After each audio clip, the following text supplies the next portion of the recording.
का हालचाल बा भैया लोग। माय न्यू ब्लॉग में आप सभी का स्वागत है। YouTube channel Mohit Baba Bihari number 1। Please my blog को सपोर्ट करिए कि मैं ताकि अच्छा ब्लॉग ला सकूं। आज हम लोग जा रहे हैं बक्सर पटना से, तो कोइलवरपुर पर पहुंच चुके हैं। ये देखिए पानी बहुत ज़्यादा बढ़ गया है, कोइलवर पुल है। हम पीछे कैमरा करके आप लोगों को दिखाते हैं। ये पीछे कर दिया, उसी टाइम देख रही कितना बारिश हो, बाढ़ के समय। अब तो थोड़ा घट गया है, तो उसी टाइम बारिश हो गया। का भगवान तू बोलो गो बनावे ना देबो। तो बारिश हो गया तो हम शीशा बंद कर देनी है। शीशा बंद करके अपन वही में अपन चुपचाप रही। तले अपन चालू करके तने कैमरा साफ करवानी है शीशा।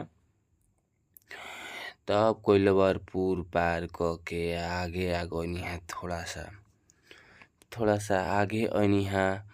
तो उसी पे ड्राइवर साहब के थोड़ा कनी है कि ड्राइवर साहब का हालचाल भी है। तो ड्राइवर साहब के थोड़ा दिखा देते। नहीं देखिए ड्राइवर साहब हमें, जो कि हमारे बक्सर ज़िला के ही रहने वाले हैं।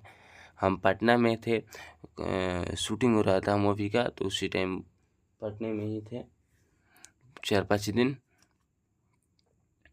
तो ब्लॉग कैसन लागल है आप सबके? आप सब ब्लॉग को लाइक करी, कमेंट करी और चैनल के सब्सक्राइब करना ना भूले। तो ब्लॉग को हम ख़त्म करतनी और नेक्स्ट ब्लॉग में मिलम और अच्छा कॉमेडी आई आप सबको देखने के लिए हम मेहनत जारी कर रहे हैं। चलिए, तो हर हर महादेव। बहुत बहुत धन्यवाद आप सभी को। Love you.